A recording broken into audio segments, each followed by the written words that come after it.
And today we have two experts, Antonio and Lauren.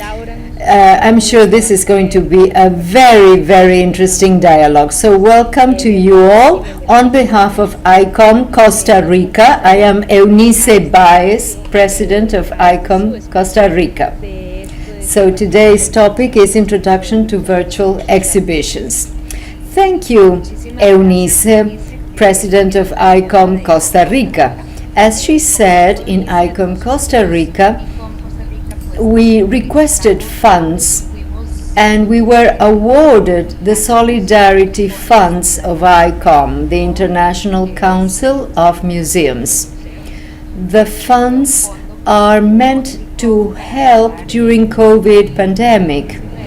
And basically this project stems from an initiative by Accionarte, an institution in our country, Costa Rica, that works with students at school level who, due to difficulties caused by coronavirus, students were not able to visit museums.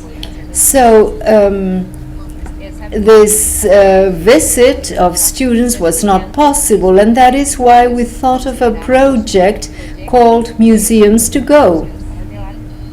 This project, this initiative, has several objectives. Among the objectives of such project, to enhance virtual visits to museums, we thought it would be very important to have this available for students. And we want to complement this project with a series of conferences for professionals who work in museums or are art managers or cultural managers who want to know more about virtual exhibitions.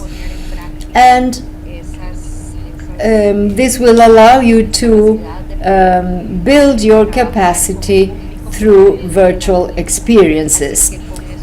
And we decided to invite a specialist, the president of ICEE of ICOM, Antonio Rodríguez, who will be responsible for this workshop so that we can deal with this topic of virtual exhibitions in museums. So I will now introduce Antonio. Apart from being an excellent museum professional, he's a very good friend. Welcome, Antonio. Thank you for supporting us in this initiative. And let me also tell you that Antonio is from Venezuela. He now lives in the United States. He has over 20 years experience in traveling exhibitions, museum management, organization of non-profit activities, and setting strategic alliances between public and private sectors in the local and international fields. So he has vast expertise in this area. He has received solid training in cultural management and international cultural cooperation. He obtained a master's degree in Georgetown University in Washington, D.C., and he also did an Ibero-American cooperation master in Barcelona and also in the University of Rosario, Colombia. He obtained a BA in History of Art from the Central University of Venezuela. Throughout his career, he has occupied different positions. He was Director General for the Inter-American Foundation for Culture and Development of IDB, Inter-American Development Bank, and also the International Arts and Artists Organization in Washington, D.C. He has occupied many positions, and currently he is the chairperson of ICEE and also member of SAREC, and also SAREC, chairman of SAREC, that reviews subsidies and funds granted to different initiatives. So he's very much integrated into the ICOM world. He lives in Washington, D.C., and he has vast experience in the practical field and also as university professor. So we are very honored with his presence today, and I will give the floor to him.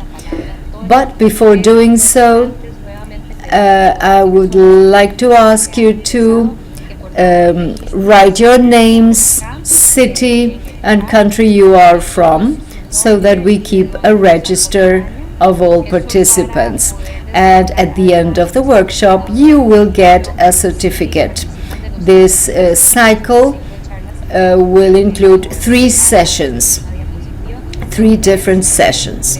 And if you attend the 3 sessions, you will be issued a certificate of attendance. So thank you. And please, if you have any questions, you can use the chat. So thank you. Antonio, you have the floor. Well, thank you, Lauren. I am very happy to be here with you in this outstanding project called Museums to Go.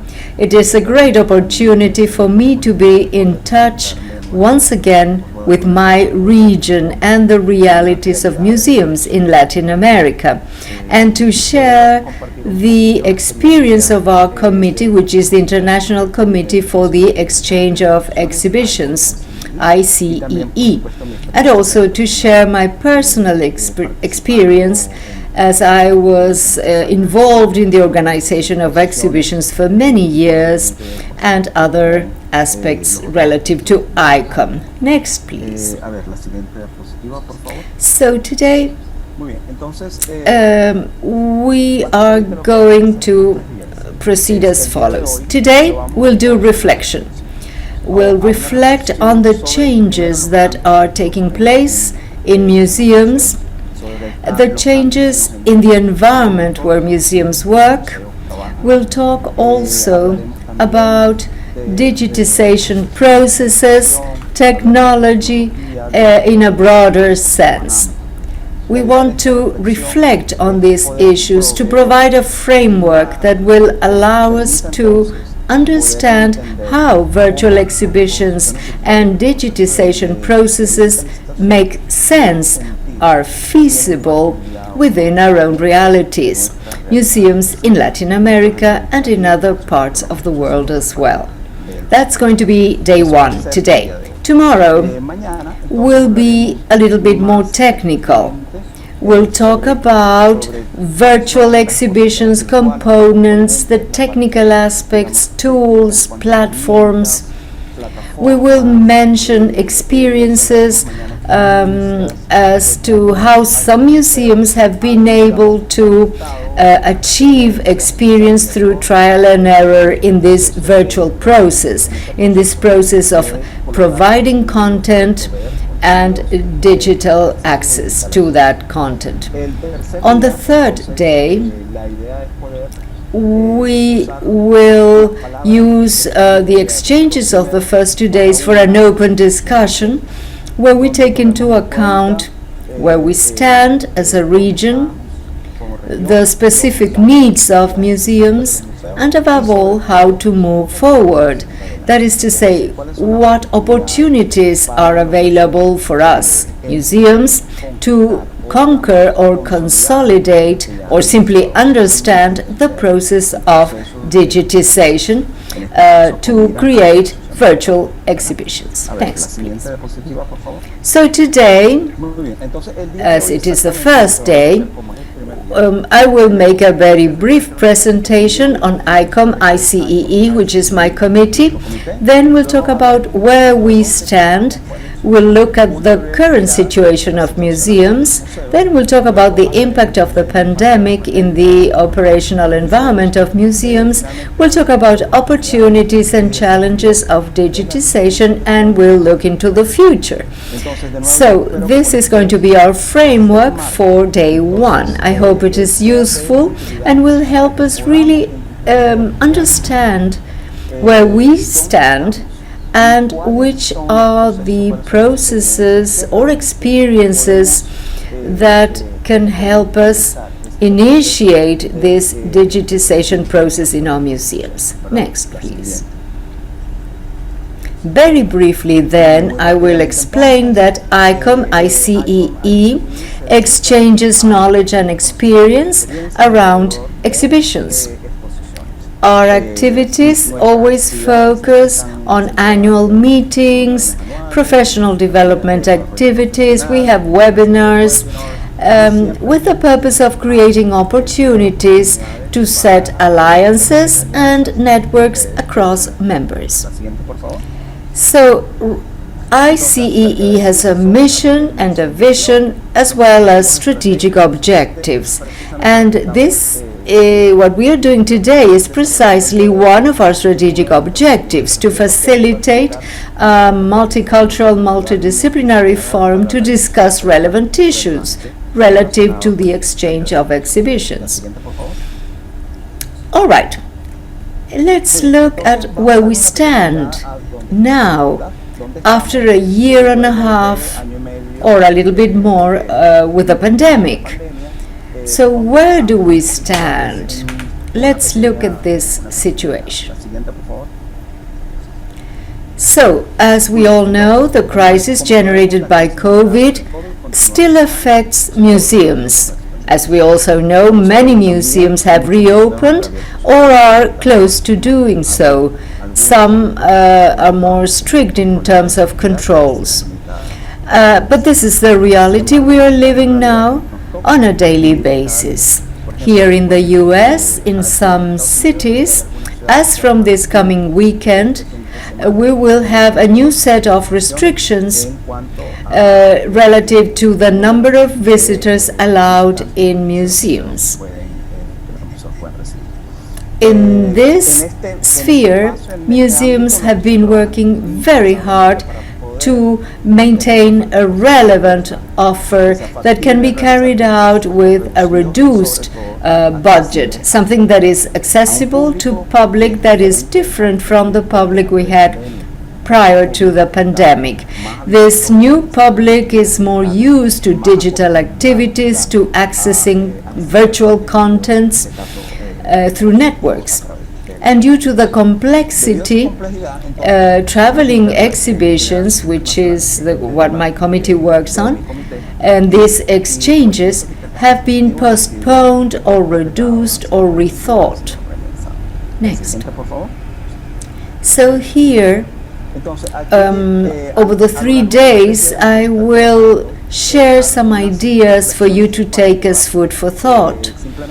I hope that these resources, this information, will help you continue gathering information and accessing more information. So in this case, the references have to do with surveys carried out by ICOM and the American Association of Museums, AAM, which confirm a significant increase in the development of activities and digital programs during the lockdown. And this is one of the main differences that we see. This is one of the main changes post-pandemic. So, how can we understand this very specific moment in time? How do museums react given this unprecedented crisis? What realistic and feasible measures can museums take to face these challenges? All these questions can be considered. These are questions that you will have to think about. We'll come back to them at the end of the workshop. But I now invite you to start thinking about them vis-a-vis your own environment. Think of your museum and think of how your museum can understand this moment in time. How does your organization react given the crisis? What realistic and feasible measures can you take in your institutions to face the challenge? These are the references on the ICOM report that is available on the link that you have there. Now, the impact of the pandemic in the operations of museums. Here I would like to talk about something that is very important. In order to understand, in order to really evaluate and see if our capacity and potential makes sense, and above all to know about our limitations within this ever-changing environment that affects all museums. There is an external environment and internal environment, and both have suffered deep changes due to traveling restrictions and the pandemic. So here I want to introduce a concept that we call PESTLE. This has to do with the forces of change. The forces of change becomes a tool for strategic planning. PESTLE is a tool that helps us understand how organizations face change in the surroundings, in the external environment. So we apply this tool for strategic planning called PESTLE. It's an English acronym, and we apply it in the area of museums and call it forces of change. There are 6 very important factors that somehow summarize the changes in the external environment. These are political, economic, social, technological, legal, and ecological forces of change.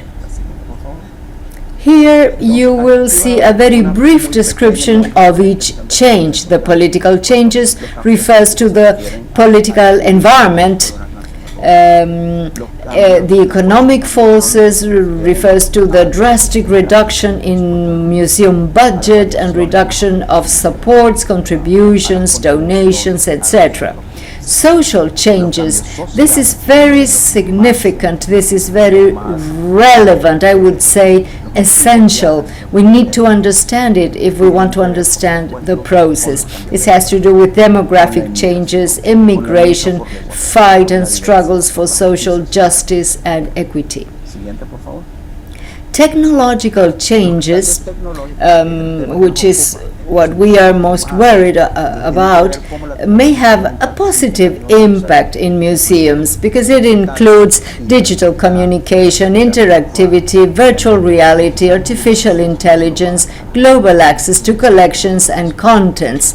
Legal has to do with legal and ethic issues, legislation, labor laws, migration laws, donations, conflict of interest. For example, when we see museums that question corporate contributions from private organizations that are not necessarily of a good reputation. And of course, there are ecological changes, environmental changes, climate changes, global natural disasters, sustainability, and corporate social responsibility. It is important to understand all these changes, as this helps us understand how to analyze the crisis, how to visualize the impact of these forces of change within our organization. I'm giving you some thoughts for you to take. Refer to each of these forces of change. I invite you to take them with you. I invite you to discuss them among you, to reflect on them. And on the 3rd day, we will dedicate more time to these discussions, but I'm leaving them here for you. These thoughts deal with the political, economic, and social environment, but we will also be dealing with the forces of change from a technological point of view. Here, I want to give you some thoughts for you to take home, which are related to all of these forces and agents of change. Here, I am giving you this information, which is additional information, so that you can see how you can understand these forces of change among your institutions. Here you have suggestions as to how to go through an analysis process, how within your work teams you can understand and apply this concept of forces of change to specific situations within your organizations or within your countries. So here you have all the suggestions, from analyzing the components to identify the changes that influence more in either a positive or negative way in museums, to analyze with your team the possible implications for your museum, to take note of the most relevant ideas that will help you create those ideas and turn them into strategic objectives, then to understand the rationale of cause and effect, to develop action plan based on these objectives, and then to update this process every 6 months. I wanted to give you this so that you can apply these forces of change to your museums. If we have learned something throughout this pandemic, it is that museums have had to strengthen their roles. All of these changes we've seen, political, social, economic changes, etc. All this new scenario where museums are moving, where, for example, there's a lot of pressure for museums to set their position regarding issues such as social justice, diversity, immigration. So, all this situation, all these changes take us to underscore the roles in museums. And this is something that we see a lot as a result of the pandemic. So what we see is that museums, even today and more than ever, they need to safeguard the cultural identity and memory. So, why do we do this? To preserve for future generations the identity, the culture, and the values of society. So that role of safeguarding cultural identity and memory has become more emphasized after the pandemic. Museums, through this reaffirming process, are also sanctuaries. Why? Because they need to provide safe havens for dialogue, favoring democratic and utilitarian practices. They need to act as cultural catalyzers where all individual voices are heard and where a collective dialogue takes place. One of the things that we see more in the process of organizing exhibitions post-pandemic is co-curatorship with communities. More and more museums and those organizations that produce exhibitions are beginning to have more open dialogue with their communities. They are creating co-curatorships in order to ensure that exhibitions have higher impact with the communities they are working with. Museums are also a space for meeting with the civil society. More than ever, they are providing an inclusive space for all groups of society. Even here in the States, we see how the American Museum of Natural History in New York was one of the vaccination centers that was most successful in the city. Why? Because people said, if I have 5 sites to go and receive the shot, I will go to the museum and I can visit the museum, because during the pandemic it had been closed, so it allowed for accessing some of its areas. So we can see how museums are offering a space, a meeting space for society. And the last role that has been even more strengthened since the pandemic is the role of museums as cultural mediators and as actors of cultural diplomacy. More than ever, we are now seeing that museums have a major role for building bridges between communities and cultures among different groups, facilitating international collaboration, mutual understanding at all levels. from the local, city, state level, from my country level, and of course at an international level too. And with this role strengthening that was a product of the pandemic and these forces of change, we can understand where we stand today. Next, please. So, opportunities and challenges of digitization. Next, please. Here, we will take these forces of change from a technological point of view, now becoming more specific and trying to understand more about this. In this case, forces of change from a technological point of view refer the impact of technology in museums and the changes it generates in digital communication, interactivity, virtual reality, etc.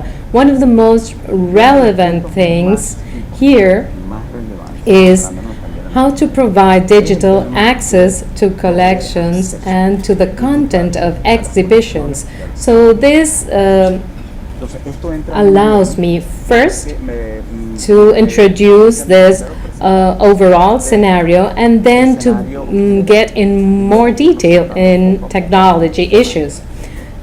Today and tomorrow, during most of the day, we will be talking about virtual exhibitions, but also we will be talking about digitization processes, because virtual exhibitions are just one outcome, but for virtual exhibitions to be a reality in our organizations, we need to understand very well this digitization processes.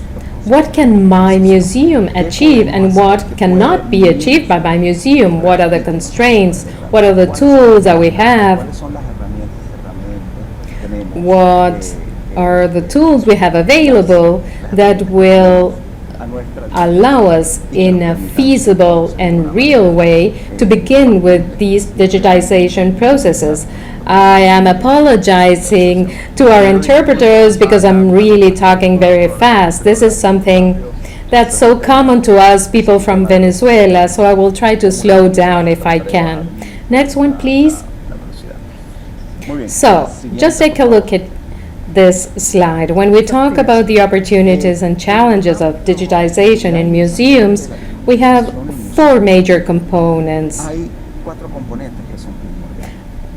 And understanding these components and which is our position here and which are our skills where we stand regarding each of these components, we will be able to produce virtual exhibitions, and it will allow us to understand that providing digital access to our contents or to our collections or exhibitions, this needs to have a real and feasible basis in our institution. So the first item that's very important, that's contents. Any digitization process in museums, whether it is for providing digital access to our collections, to our contents, or for virtual exhibitions, in every case, content is the first element, of course, based on collections, exhibitions, and associated programs. Then we have the audience,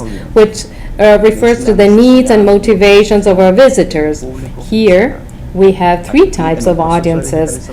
First, the pre-pandemic audience that would come to our institutions. Then we have the audience that is post-pandemic audience, that is to say, the public that relates to these contents in a fully digital way on one side, and second, we have the public that's more accustomed to a digital experience, but that has otherwise a possibility of going to the museum and can have that face-to-face experience with their contents. So, we have contents and we have audiences. It's also important to reflect on how our immediate audiences have changed, those people that would visit our museums before. Then we have the technical and financial resources, which of course refer to the technological infrastructure and the budgets. We all know that usually technology provides very high-cost tools. However, we will see tomorrow and the day after tomorrow how we have low-cost tools that allow us on the short term and for a very low cost to understand and to begin taking our first steps in this digitization processes in museums. We need to always keep in mind our financial resources within our infrastructure. Then we have the human resources, which are our capacities and our expertise. It's very important to understand whether our team has a training, has the qualifications to start a digitalization process in our museum. And of course, we have institutional frameworks and implementation strategies. So these opportunities for challenges that digitization has gives us the possibility of discussing these among yourselves, with your colleagues, within your organizations, so that you can really understand this and you can generate debates that will take you to have a defined position regarding the opportunities and challenges of digitization in each of your organizations. For instance, do we know the needs and motivations of our audience? Do we have the digital infrastructure and the required budget? Probably not.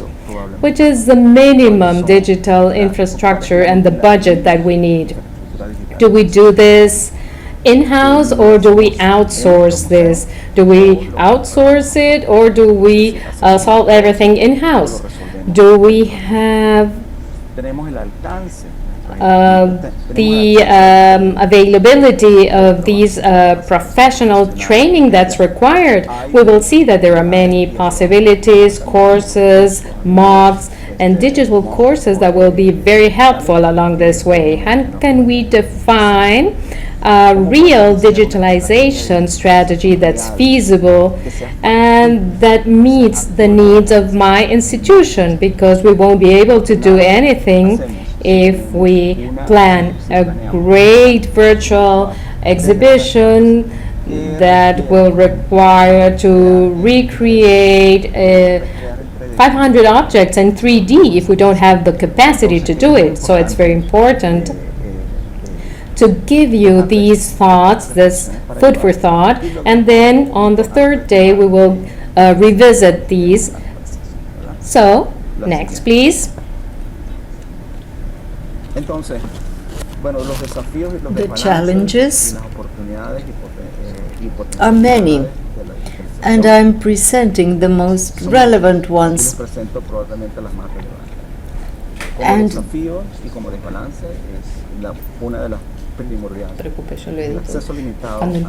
however, part 3. We'll talk about access to funds, technical assistance that can help us minimize all these challenges. Also, high concentration of resources in larger museums or private institutions. As you know, the majority of virtual exhibitions and organizations and museums that provide digital access to the contents are, in general, very solid, very robust, large organizations, sometimes even government organizations. But here we refer to well-established museums at the national level, which leaves out many experiences, a large potential, in fact, that needs to be reevaluated. At the level of opportunities and potential, the most relevant is the increase in the use of technology by the public. And this is the result of the pandemic. We are left with a public that is more used to technology, a public that looks for content online because the restrictions, the lockdown has given them digital processes to support other aspects that were not so related. For example, in the case of education. During the pandemic, many school programs are resorting to virtual exhibitions, to contents that museums provide online to complement the curriculum, to complement the remote learning that was needed during the pandemic. And this is very important. This is a tremendous potential, a great opportunity that results from the pandemic. And no doubt, this represents a potential for museums, and we need to strengthen collaboration with learning processes, with formal education in our communities. Next, please. Of course, in terms of opportunities and challenges of digitization, some public-private organizations and multilateral organizations are decisive in terms of support. I'll share some names, and this is important for you to start your own search. Tomorrow and Saturday you'll get more information, but this is the first list. We have Fundación Telefónica in Spain. This is present throughout Latin America.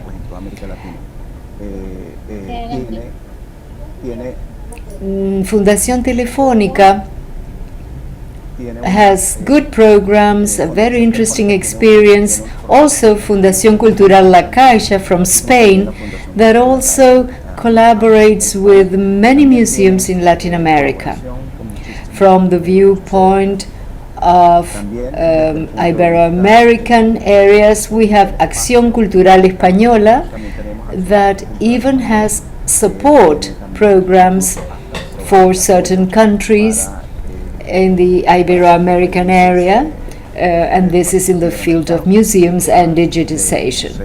We also have the initiative of the Inter-American Development Bank. It's called Open Museums. It's a tool, it's like a portal that provides tutorials, webinars, and it's very well organized.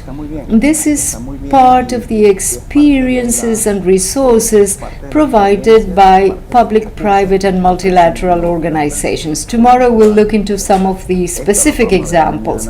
We also have the British Council, which is present at least in 6 or 7 countries in Latin America, and of course they have vast experience in digital areas and digital access to collections and content.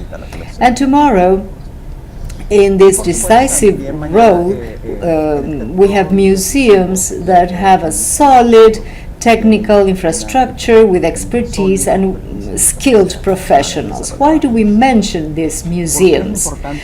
Even though they are successful examples, we can also use them to identify potential partners. We can identify potential collaborators.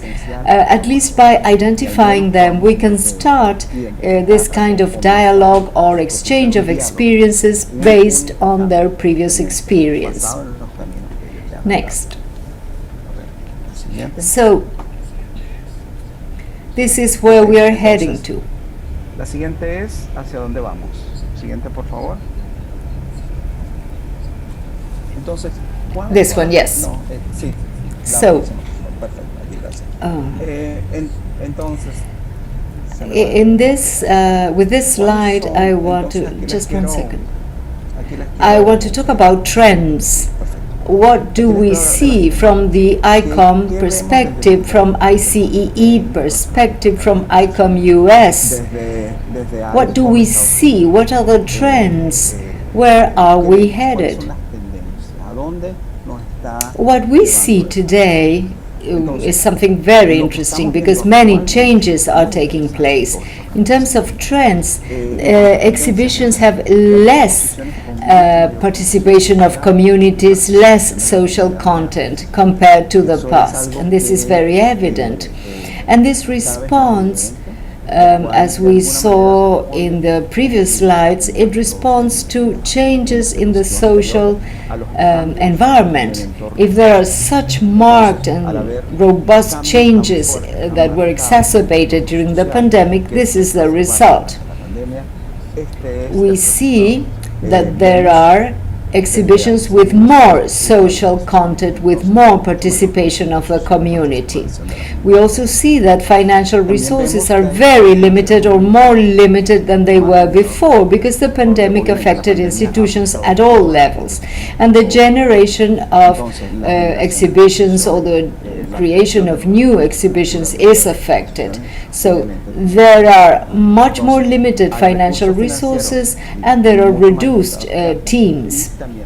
And at the level of trends, this leads to new models for business and funding strategies, and we get closer to non-traditional partners. We tend to work with organizations that were not necessarily our partners before the pandemic. And these new business models, these funding strategies, help us to really understand how these forces of change present new opportunities for us in terms of trends. Regarding audiences, as we've seen before, the pandemic generated changes and we need to learn about needs and motivations. On a more technical and specific level, we see that there are exhibitions with less objects, they are more accessible and more sustainable. What do I mean by this? The exhibitions are easier to install, to move from one place to another, and this makes them more accessible. We see that there are more sustainable practices used by resources. They practice more sustainable methods. For example, the material that they use for packaging, for transporting objects, we see a higher awareness as to sustainability applied to the organization of exhibitions. Of course, we also see the tremendous potential for digital initiatives that provide access to content. And this is one of the key points that, as from tomorrow, we will study on the basis of real experiences. We will learn what is happening around us.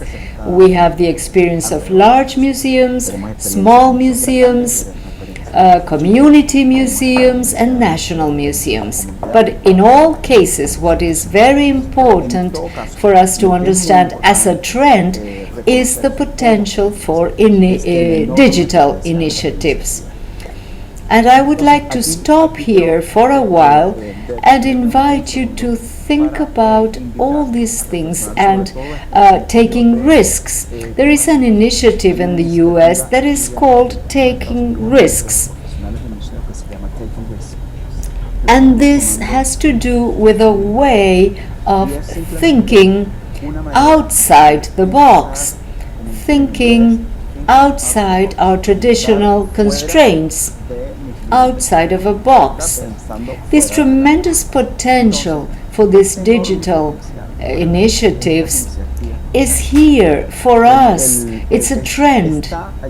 So this is the time for us to understand and to really move on, to think that if we were not able to do this before due to other limitations, maybe in the near future we can solve those limitations, and through partnerships, alliances, and experiences with other museums, we can understand our own capacity. We need to take risks. Of course, within what is institutionally correct, within our missions, and I invite you to think beyond our limits, outside the box. Think big. Think in a way you've never done before. And I think this is what we need to be aware of when we look at all the trends.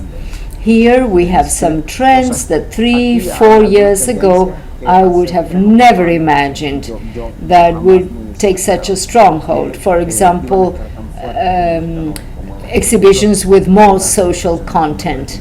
But this is here, and it's a trend right in front of us. And the idea of these forces of change and these trends that come as a result is that we are left with 3 options. We either do nothing, or we think what to do with it, not necessarily taking the final step, or thirdly, taking the risk and doing something. So, at the end of our 3rd day, I will present some specific suggestions. I will talk about funds that are available through ICOM, like the Solidarity Fund, which is currently open to all ICOM members, and this is coming through the SADC committee. Those funds and the funds of our annual projects are available for all ICOM members. And on our day 3, I will mention all these opportunities that are available today. So if we really want to do something, here is the opportunity. So remember that we'll always come back to those options. We either do nothing, I think it's interesting, or I take steps and face the challenge. As a trend, opening up to new partnerships and alliances with non-traditional partners is crucial. Think of working with museums in other parts of the country, in other parts of your own city or of the world. Museums you've never been in touch with before. Approach institutions that have missions that are similar to yours. So think big, think in a broad manner, open up and take these trends and change them into strategies. And tomorrow we'll talk about virtual exhibitions more in detail. Next, please. The next. Okay, here we are. With this slide, I want to mention some parallel activities that are being carried out to reaffirm the value of digital technology. At present, we are working on a strategic plan at ICOM for the 2022-2028 period. So recently we conducted a survey across ICOM members to understand the issues we had to focus on in the next 6 years to understand the needs of the museum sector.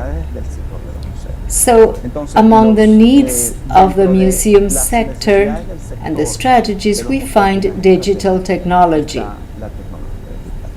So, the statement I'm sharing with you says to develop an exchange of experiences for learning that are different across different types of museums, different sizes of museums, so that people can share practices, can share experiences in digital technology. This statement appeared when the survey had to refer to digital technology, and this received more votes by ICOM members. So, at the level of digital technology, ICOM will focus during 2022 and 2028 to develop This exchanges across different types of museums, different categories and sizes, exchange of learning that will allow us to share experiences in digital practices. I'm telling you this to reaffirm the strategic moment we are living through. Digitization of museums and virtual exhibitions is offering this to our institutions. Next, please. And this is my last comment for today. I will close with the following ideas. And then we have about 10 minutes for questions. But basically, just to summarize ideas, this is what I want you to take away with you after the end of this conversation. First, to understand the impact of the forces of change in the work we do. Then, we need to renegotiate our relations within and without museums. We have to rethink the circulation of works based on lessons learned during the pandemic. We need to collaborate with new stakeholders. We need to identify new strategic alliances. Why? Probably because the organizations we worked with before the pandemic are overwhelmed and can no longer provide help. So we need to experiment and explore new strategies to promote contents, to attract new publics, to be relevant through digital platforms. Next. All right. So, in terms of theoretical framework, this is what I wanted to share with you today. Let me reiterate that it's very important to talk about virtual exhibitions within a broader landscape, and it's very important for me to introduce these ideas today so that tomorrow we can focus more not on the digitization processes for museums, but rather move on to experiences, tools. Tomorrow we'll look into examples and smartphone apps that will allow us to create virtual tours for our institutions. So this is what I have, Laurent. If you have any further questions, then we can begin with the discussion. Antonio, everything you have shared with us today is so fruitful, and to understand this is important because we need to understand the importance of this massive change that we've had after the pandemic, and the fact that more and more education institutions resort to technological and digital materials that museums have available. As for me, in my university classes, I use more and more museum sites so that I can see what they have and so that I can offer something to my students. So thank you very much. I think that everything you mentioned, all the reflections you've made are so fruitful. I just wanted to mention that we will have all these videos available for you. We are recording this and we will be uploading them to the YouTube channel in a couple of days. So let's take advantage that we have Antonio here, who's willing to answer any questions. So let's just open up the chat for anyone that has a question about what Antonio has shared with us during this first session. Lauren, if you want, we can maybe stop sharing screen so that we can all see each other. Thank you very much. Thank you very much again. So we are now opening the floor for anyone to make a comment or ask a question. We're really happy with the way you have responded. Hi, Rosa. We would love to see your faces so that we don't feel so alone here. Yes, Hello, Viviana. Go ahead. Cámaras. Hi, Suleiva. How are you? Vida Zuleima. Can you hear me well? Hola, ¿cómo están? ¿Me escucho bien? Well, first of all, thank you so much for this presentation. I just wanted to ask a question, which is something I Yo quería constantly hacer una pregunta que es algo que constantemente think about when I work in terms of art. And this is when we talk about audiences and community. como hablar de audiencia, For instance, ser comunidad. how can we define Por ejemplo, what type of audiences we have? Because when we talk about audience and community, this is not just a single type of them. And with all this digital world, I always think, todo esto como de what type of audience are we reaching? How can we define who does have access to the digital world and who doesn't? So, who's our community? que no There are maybe abstract questions, but I would like you to talk a little bit more about that, if possible. Thank you. podrían hablar un poco más sobre Yes, of course.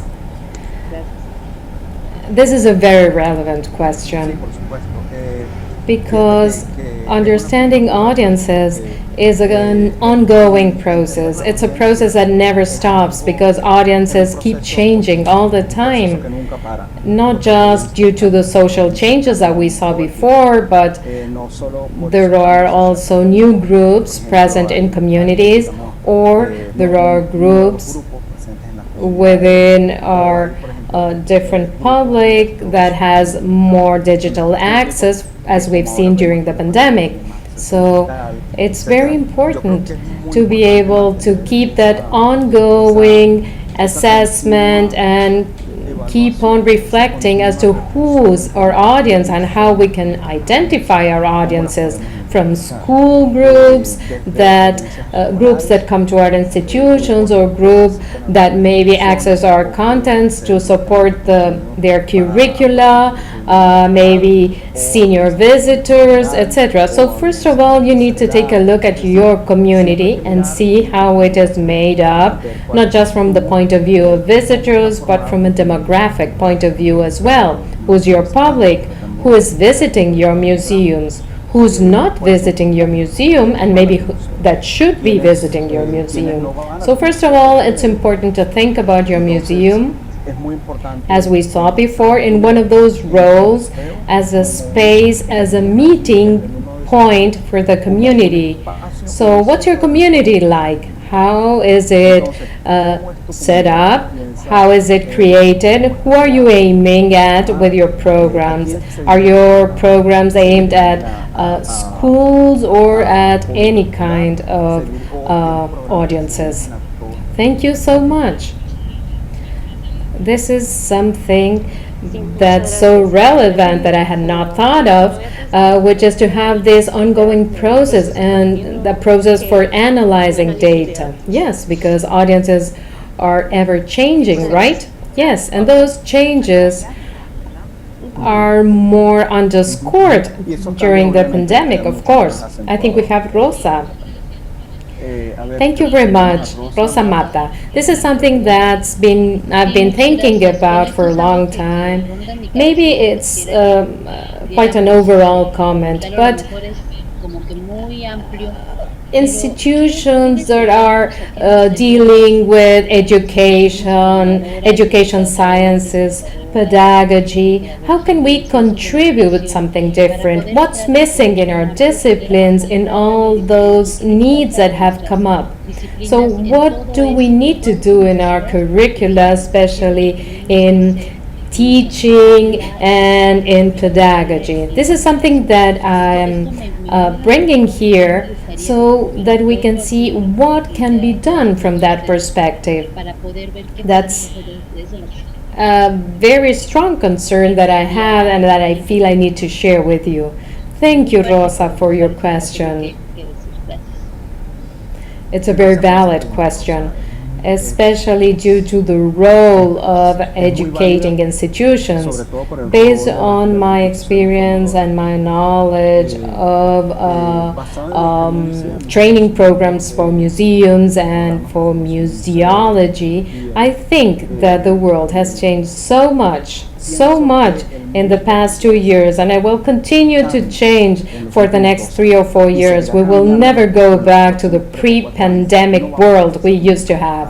If there's something that I think is essential for training institutions, is to promote an understanding of the impact of these agents and forces of change, of the changes that are going on around us, because we focus so much on our internal environment, on how to produce better educational programs, better exhibitions, better workshops, etc.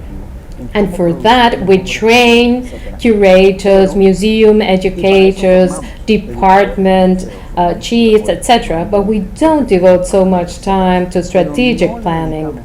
In this case, that would be the analysis of the external environment, of how those changes bring about opportunities which are incredible for our institutions, or total challenges, or maybe also difficulties. So probably our museum is working and is focusing on challenges that are at the top of that force of change, and it will be very difficult to be able to obtain results. Whereas the low-hanging fruit, which is the opportunities you have very near you, if we can understand what are our opportunities by doing that analysis process we saw before and adapting the forces of change, that really opens up museum professionals for the perspective to understand how museums and organizations are related to the external environment. And by this external environment, I mean countries, cities, universe, and not necessarily just the environment as a museum institution, but as members of a community, as civil society that has been obviously affected by all of these forces of change. Those 5 or 6 examples we saw affect us, all of us, whether we are museums, hospitals, schools, corporations, governments, etc. So, depending on how trainers develop in their students, in this public that's being trained, if the capacities are developed to understand the impact of these changes in their museums, then we will probably be developing and instilling in them a higher capacity to be able to connect the external reality with our own institutions. Thank you so much. Yes, I believe we have a lot to do. Thank you so much. I wanted to add something else, Rosa, regarding what you were mentioning before. If you are a university professor or if you are teaching in schools, one thing that's interesting to think about is to think that students will have more capacities, more skills with IT skills than we do. So maybe they should be the ones that do certain types of things. For instance, tomorrow Antonio will teach us about certain apps or platforms, so maybe they should be the ones working with them, because when we see them we are kind of frightened and we say, oh, I'm not going to be able to do that. So you need to encourage your students to do that in the classroom, which is a safe space, so that when they leave the class, they have already had that experience. I'm always so impressed when I compare what we were doing now and what we did in the first semester pre-pandemic, in the pre-pandemic world. when our students had to do videos and they were not so deft at doing them, and now they're doing all those videos in such an easy way. And even myself as a professor, I kind of feel uncomfortable with those technologies, but my students do not.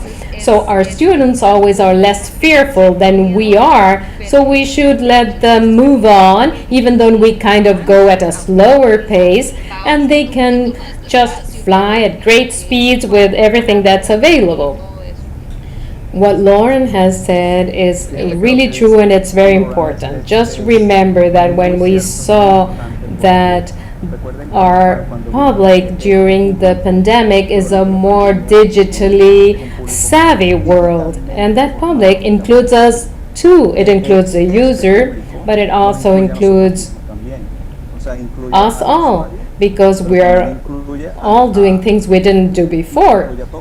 As Lauren has well said, this is also an opportunity for training processes so that they can really connect these new generations that are being trained and which are more used to working with technologies, so that we can begin and produce the same results that we were obtaining in any semester within a certain type of work or a final paper. And you have to see what's the digital component that you're including in a certain assignment, and what's the digital component in your reflection too. Here we have a comment from Amelia Rodríguez, who says that an important factor for developing digital processes is to train the staff in digital tools. How has ICOM worked on this field, for instance, in databases, etc.? As we saw, to develop those skills is one of the basic components here. ICOM has, through its committees, maybe thousands, or maybe not thousands of webinars, but many webinars and seminars where we present experiences to develop these skills. Remember that ICOM has 33 international committees and 140 national committees. So there's a huge diversity there for activities. However, ICOM is now developing a program, a MOOC, and I know that digital content is one of the issues being discussed there. So ICOM provides a platform, and it has a lot of experience there. So in Amelia, I invite you to go through the pages of international committees, which are 32, or maybe you should just check out the social media, because you'll probably find a lot of information about this. But I fully agree with you. The training factor is definitely key for these processes.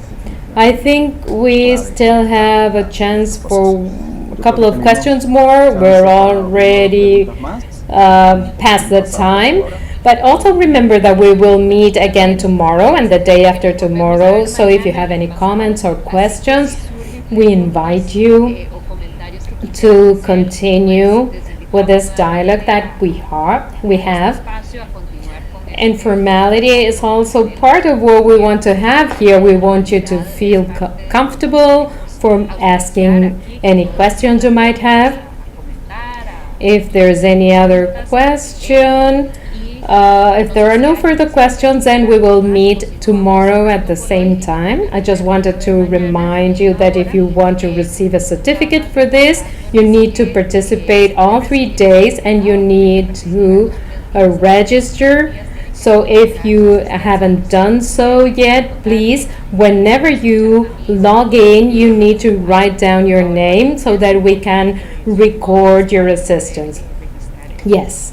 If you have any further no comments or no questions, please take care. We'll see you tomorrow. We're so happy with the response we've received from you so far. Well, since we're very near Christmas already, we hadn't imagined that you would be participating so much. So we thank you for that participation, and we will meet tomorrow and we will see more specific examples and applications that Antonio will be sharing with us. Excellent.